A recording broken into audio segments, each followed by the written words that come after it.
Welcome back. You're still watching Wake Up Nigeria. Now it's time for book chat. And today we'll be looking at Souvenir of a Broken Heart, a book written by Akinsoyinu Opemipo, a feminist who lives by the mantra, live and let live. Good morning, sir, and welcome to Wake Up Nigeria. Thank you very much. Good morning. Okay, so now, yesterday, they gave me this book. Ooh. And I picked it up and I said, let me open it and start reading. First of all, I'd like to say that every aspect of the book literally starts a conversation.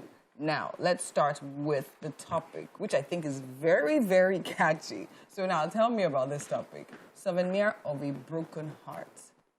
Wow, I think that's, for me, it encompasses the whole book. Okay. The whole story is written in the book is actually the Souvenir of a Broken Heart.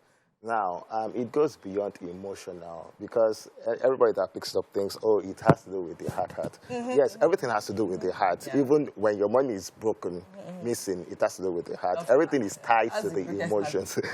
Everything is tied to human emotions. Yeah. And then I think for me, the book talks about a whole lot of things from emotional to social to physical to government to institutions like churches and all of that. So, and all of the brokenness, how they've disappointed people over time. A lot of people have invested their trust and interest in all of these people, in money, in church, in leaders that failed, whether religious leaders or political leaders like the one we are presently having.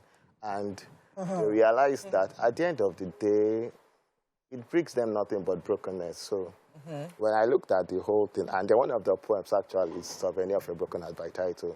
So I like this suits it best. It actually is a very catchy title, I must say. It literally makes you want to pick up the book and read. I mean, I've seen Pieces of a Broken Heart, do you understand? But then Souvenirs of a Broken Heart, I mean. And of course, even the cover as well, right? I remember talking to some friends about it, and they're like, okay, when you see the title, you expect to see maybe one girl crying or something. But then again, you literally see this collection of men literally struggling for something. So what was this cover inspired by? There's actually a woman there. When you look at the back, when you look at the back, that fallen woman, that fallen figure is a woman. And then there is a woman somewhere in between. But then I realized that this depicts the everyday struggle of everyday struggle, very true. We are all striving to become something, somebody. We are striving towards freedom at the end of the day. Yeah. You call it whatever you choose to call it, reading, writing, whatever it is you do, you talking, everything you do, you are striving towards freedom where you can sit down someday and don't have to bother or strive for anything. You are made. You are your own person. And you never get to that point, do you? Some people get to that point, but it's just a very few people get to that point. Yeah, okay, amazing. Okay, so now let's come back to, I mean, the very first page. Okay, let me say page 2, right? Okay. It literally reads, oppressive language does more than represent violence. It's violence. Does more than represents the limits of knowledge. It limits knowledge by Toni Morris. Why? Why did you pick that? Toni. Toni. She's the heart of Black American. Yeah. And she's a feminist and she's human. I think for me, when you talk about this, it goes a long way to talk about how people have been oppressed over time, irrespective of their gender, their color, what they wear as bodies. And in this day and age, I think, yes, we still have a whole lot of black-white issues, but it's not in Nigeria. It's really not in Africa, this side of Africa, maybe South Africa and Southern Africa. But in this side of Africa, we don't really see that, except for in some offices where you get to and you can see that colorism working. Yes. But then the issue of bodies, what people wear as bodies, and their choice of expression as humans, there is a lot of expression around that. People try to repress people for what they think they are that don't fit into what society wants them to be. And for me, I think it's limiting. When you don't know something, find out, read about it. Before talking, have that knowledge. When you have that knowledge, when you start to talk, you talk from the point of empathy, then you talk with sense. when a lot of people open their mouth, they just say whatever comes into their head. And most of the things that come to their head is just open freedom. That's air. So it's nothing. It's just hair. And when you say something from nothing, you say nothing. You just say violence, a lot of violence. True, very true. Okay, so now, I believe that anyone that actually sits down to put pen to paper is a very thoughtful person, right? And I believe these thoughts are generated from something. Some people say from other people's experiences, but I think going through this particular book made me feel like you drew most of these things from your personal experiences, right? So now, this song, I'm a survivor. When I read your acknowledgement, I said, what's going on here? Please, can you Stop! Just stop me trying. I still cry to the song this week. Yeah, this week on Monday or Tuesday, I was going to work and it was right in my ears and I just couldn't stop it. I couldn't stop the tears. So now tell me that, why? Why? What is it about that song? Survival came out when I was in SS3, I think around WAEC, and it was just as a young 15, 16-year-old boy. Just, you lift your hands up and you shout and all of that. But just stopped at that. Then I left for the university and I was all alone by myself. There was no father, no mother, no brother, no sister. And I was so used to those people. I grew up around those people. I was used to my father calling me randomly at any point in time, go and get my glasses, go and get this. My mother telling me, go watch this for me, go do that for me. And they were not there anymore. And I'll walk in the middle of the night. And that was my only companion. It was like me carrying my family along with me wherever I went to then. And then along the line, life started happening. And that was the only thing I could actually fall back to and go back to. And it became a mantra, like my own soul soundtrack.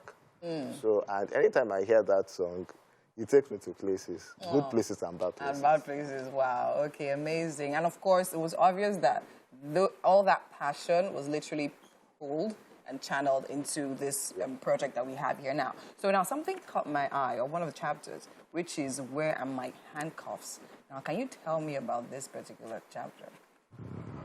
What is it about and where, like, what's the message? Okay. In today's world, there are a whole lot of things that are not so open to a lot of people. Even though when they are there and you see them clearly, we choose to close our eyes to them. Now, I think the story is talking about Falakemi and Nyama. And they were a thing right from time, right from their days in the university. They were a thing, and what girls do, not all girls, but what people in love do. That's the right word. What people in love do, they did. And when time came for society to, of course, do what they do, I won't call it destroy, no, break. I won't say destroy, because you can't destroy something that is.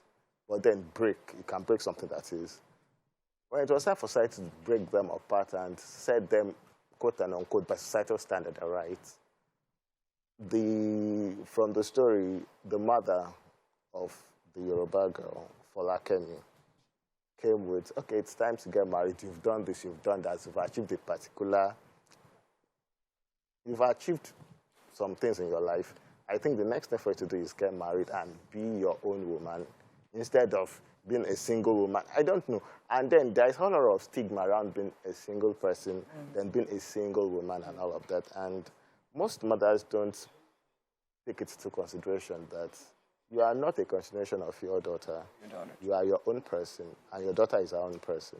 So for me, I think that's where the story stemmed from. And when this other lady, when Inyama couldn't take it, you can't just leave me like this. We've been like this for forever. We've been through a whole lot worse than your mother. Your mother is just your mother, and it stops at that. Whether she takes it or not, I'm not bothered. And you shouldn't be bothered. You've talked about this over time, and we've said nothing can break or separate us. So why should this happen? Right. So when it happened, we thought the best is to give up the ghost. Wow.